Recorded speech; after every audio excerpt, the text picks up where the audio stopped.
Seja bem-vindo ao podcast Conexões de Esperança. Este áudio é reprodução de leituras e reflexões diárias matinais de textos de Ellen White, feitas pelo pastor Carlos Alvarenga por videoconferência, através do aplicativo Zoom e transmitidas ao vivo pelo canal Conexões de Esperança no YouTube.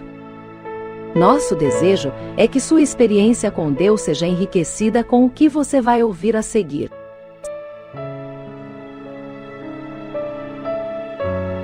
As considerações desse dia estão baseadas no capítulo 29 do livro Atos dos Apóstolos. Neste capítulo, nós lemos assim: a primeira epístola do apóstolo Paulo à igreja de Corinto foi escrita durante a última parte da permanência dele em Éfeso. Não sentia ele por quaisquer outros crentes mais profundo interesse, nem dedicava mais incansável esforço que pelos crentes de Corinto. Durante ano e meio, trabalhara entre eles, apontando-lhes o Salvador crucificado, ressurgido como o único meio de salvação. Incansavelmente havia ele trabalhado para fortalecer e confirmar os novos na fé. Apelara para que fizessem uma inteira entrega a Deus, pois sabia que quando a pessoa deixa de fazer essa entrega, então o pecado não é abandonado. Os apetites e as paixões ainda lutam por manter a supremacia, e as tentações confundem a consciência. A entrega tem de ser completa. Todos os que se sentem fracos, em dúvida, que lutam para se render inteiramente ao Senhor, são colocados em contato direto com as agências que o habilitarão a vencer. O céu lhes está próximo, e eles são sustentados e socorridos por anjos em todas as ocasiões de lutas e necessidade. Os membros da igreja de Corinto estavam rodeados pela idolatria e sensualismo da mais sedutora forma. Enquanto os apóstolos estavam com eles, essas influências tiveram para eles pouco atrativo. A fé firme de Paulo, suas ardentes orações e fervorosas palavras de instrução e, acima de tudo, a sua vida piedosa, tinham-nos ajudado a negar a si mesmos por amor de Cristo, em vez de se deleitarem nos prazeres do pecado. Depois da partida de Paulo, no entanto, surgiram condições desfavoráveis. O joio, que havia sido semeado pelo inimigo, apareceu entre o trigo, e não demorou para que começasse a produzir o seu fruto maligno. Esse foi um tempo de severa prova para a igreja de Corinto. O apóstolo não estava mais com eles para socorrê-los e, em seus esforços, ajudá-los a viver em harmonia com Deus. E, pouco a pouco, muitos se tornaram descuidados, permitindo que gostos e inclinações naturais os controlassem. Não foram poucos os que retornaram aos degradantes pecados do paganismo. Paulo havia escrito brevemente à igreja, admoestando os irmãos a não se misturarem com membros que persistissem na perversidade. Porém, muitos dos crentes perverteram o significado das palavras do apóstolo. Uma carta foi enviada pela igreja a Paulo, suplicando-lhe conselhos sobre vários assuntos, mas nada dizendo dos afrontosos pecados existentes entre eles. O apóstolo foi, entretanto, fortemente impressionado pelo Espírito Santo quanto a estar sendo ocultado o verdadeiro estado da igreja, e que essa carta era uma tentativa de arrancar-lhe afirmações que os signatários pudessem usar para servir a seus próprios intentos. Por essa ocasião, vieram a Éfeso membros da família de Cloé, família cristã de alta reputação em Corinto. Paulo pediu informações.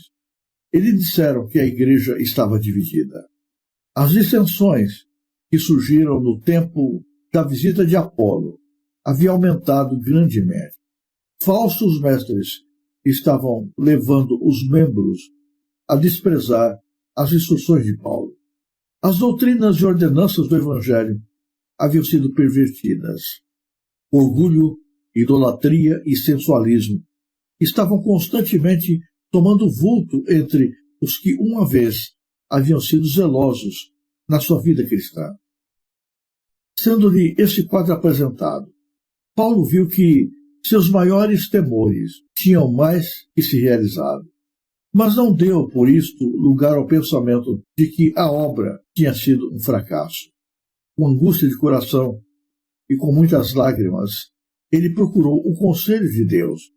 Alegremente teria visitado Corinto imediatamente, se este fosse o caminho mais sábio a seguir.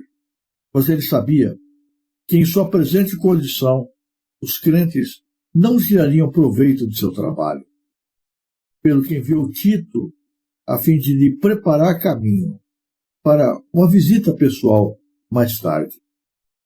Então, pondo de parte todos os sentimentos pessoais, o apóstolo escreveu à igreja de Corinto uma das mais ricas, mais instrutivas e mais poderosas de todas as suas cartas. Com notável clareza, começou por responder às várias perguntas suscitadas pela igreja, estabelecendo princípios gerais que, se fossem aceitos, os levariam ao mais alto plano espiritual. Eles estavam em perigo. Fielmente os advertiu de seus perigos e reprovou-lhes os pecados. Apontou-lhes de novo a Cristo e procurou reacender neles o fervor da primeira devoção. Em sua terna saudação à igreja, recordava-lhes os dons do Espírito que haviam recebido e mostrava que seu privilégio era fazer constante progresso na vida cristã, até que alcançassem a pureza e santidade de Cristo. Paulo falou claramente das dissensões que haviam surgido na igreja de Corinto e exortou os membros para que cessassem as contendas. Rogo-vos, porém, irmãos, pelo nome de nosso Senhor Jesus Cristo, escreveu ele, que digais todos uma mesma coisa, e que não haja entre vós dissensões, antes que sejam unidos em o mesmo sentido e o mesmo parecer. Muitos tendem a imaginar que, uma vez tendo aceitado Jesus Cristo como seu Salvador pessoal, estão agora prontos para irem para o céu, que tudo está perfeito, que toda a obra está terminada, que não há mais nenhuma preocupação. No entanto, nenhum pensamento é mais enganoso do que este. A vida cristã é uma guerra. É, na verdade, uma batalha constante. Tem que ser exercida dia a dia. Não pode haver descanso nessa busca de crescimento espiritual. No momento em que nós paramos de crescer, nós estagnamos e começamos a tomar o sentido inverso. É preciso que constantemente nós estejamos lutando contra a carne, buscando o poder de Deus, fortificando-nos a graça de Jesus, fortalecendo-nos na fé, para que a imagem de Cristo vá sendo reproduzida pouco a pouco em nós. Seria maravilhoso se no dia da nossa conversão a velha natureza morresse completamente.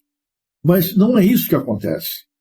Quando nós aceitamos Jesus e Ele implanta em nós um novo coração, uma nova natureza, o velho coração, a velha natureza não morrem.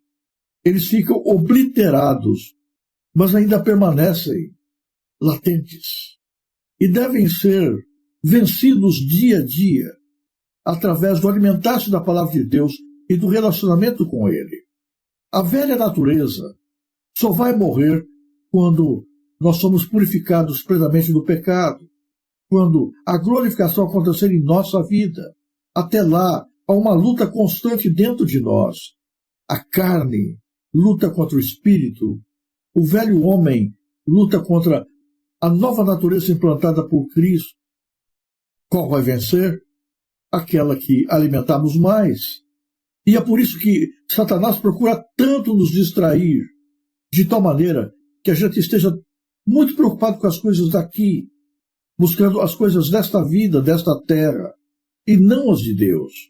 E quando nós estamos brincando, nos divertindo, rindo, o diabo está alimentando o nosso coração com as coisas carnais. E com a natureza carnal fortalecida, nós não vamos agir como pessoas espirituais. A velha natureza que parecia morta começa a ressurgir, começa a ganhar força, começa a tomar fôlego e começa a dominar. Aquele que não vigia cai. A vida cristã não é uma corrida de 100 metros rasos, é uma maratona. É uma luta diária, é uma guerra que se empenha dia a dia, momento a momento. Cabe a nós analisar o nosso coração diariamente, reentregarmos o mesmo a Jesus, lutarmos contra as nossas tendências carnais, avaliarmos o nosso coração. As minhas lutas não são necessariamente as suas lutas, mas você tem que avaliar quais são as suas tentações, quais são as suas fraquezas, quais são os seus pontos vulneráveis e fortalecer-se em Jesus para ser vitorioso exatamente nesses pontos. Se nós não fizermos isso, o pecado volta. Você já percebeu que qualquer jardim abandonado fica pouco tempo bonito? Deixe qualquer ambiente a si mesmo. Abandone uma construção, uma casa, e você vai ver que rapidamente as coisas começam a se deteriorar. A sujeira toma conta, as coisas começam a se desfazer, o mato começa a crescer, as ervas daninhas começam a tomar lugar das plantas que deveriam estar espalhadas por aí. E, de repente, a natureza bravia, selvagem, toma conta de tudo e faz com que tudo volte a ser como era antes. Foi essa a realidade vivida pela igreja de Corinto. Enquanto Paulo estava com eles, cada dia admoestando-os, eles estavam vigiando a sua relação com Cristo. Mas após a partida de Paulo, se acomodaram, descansaram, acharam que já estavam seguros, deixaram de olhar e de cuidar dos detalhes da sua relação com Cristo. E aos pouquinhos, a carnalidade, o pecado, o estilo de vida de antes foi ressurgindo, foi voltando, foi sendo trazido de novo à sua existência. E, de repente, a igreja estava completamente distante de Jesus, longe da sua vontade, muito longe dos sonhos que Deus tinha para essa igreja. A vida cristã tem que ser uma vida de constante vigilância. Se nós não vigiarmos, nós vamos cair, porque o inimigo não dorme e ele se aproveita de todas as brechas, de todas as possibilidades, de cada vulnerabilidade, de cada fraqueza que demonstramos para nos derrubar, para nos destruir, para nos vencer. E nesta vida, nós nunca vamos chegar ao momento em que nós poderemos dizer: estou seguro, não há nenhuma preocupação, eu posso agora relaxar e curtir a vida. Aqui é guerra constante, luta permanente. Esta foi a primeira preocupação que Paulo procurou trazer à igreja de Corinto. E ao escrever a sua epístola, ele relembra a sua história, onde estavam, o que eram, e como Deus os havia resgatado. Deus é bondoso. Seus sonhos são os melhores sonhos para a nossa vida. Seu poder está à nossa disposição para nos dar completa vitória. E após recordar-lhes de onde eles haviam sido tirados e como a graça de Deus havia operado na sua vida, Paulo agora começa a apelar a eles para que não deem lugar ao diabo. E o primeiro assunto que Paulo toca é quanto à questão da unidade. Todo o pecado é grave, mas existe um pecado que é pior do que os outros. é o pecado da desunião.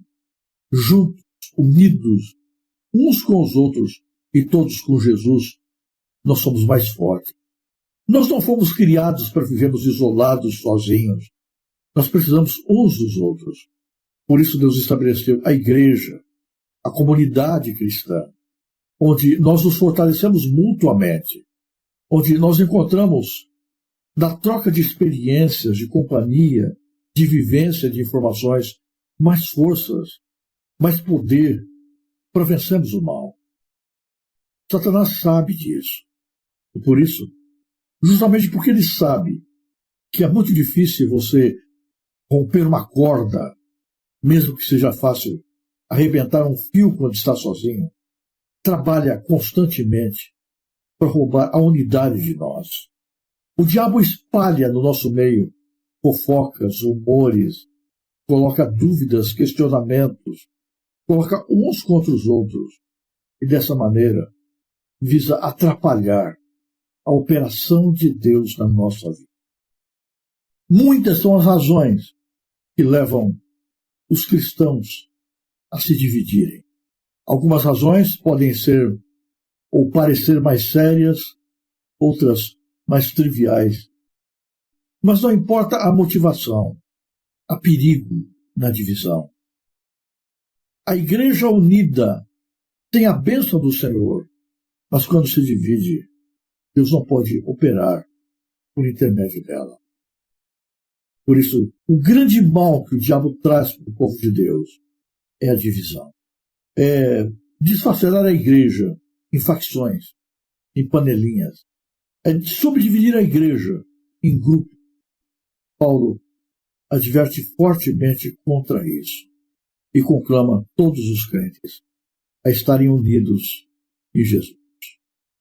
Lembre-se que na sua última oração, antes do jardim de Getsêmani, Cristo clamou ao Pai para que os seus filhos, os seus discípulos, estivessem unidos uns com os outros e todos com Ele, assim como Ele estava com o Pai. Este é o segredo. Estejamos vigilantes. Não cedamos espaço ao inimigo. Oremos a Deus e busquemos com intensidade a unidade. É verdade que, como seres humanos, não somos perfeitos. Mas mesmo na nossa imperfeição, mesmo nas nossas diferenças pessoais, nós podemos estar unidos no mesmo propósito e no mesmo Senhor. Que Deus nos fortaleça em seu nome. Que Deus nos una e que, unidos a Ele, alcancemos a vitória.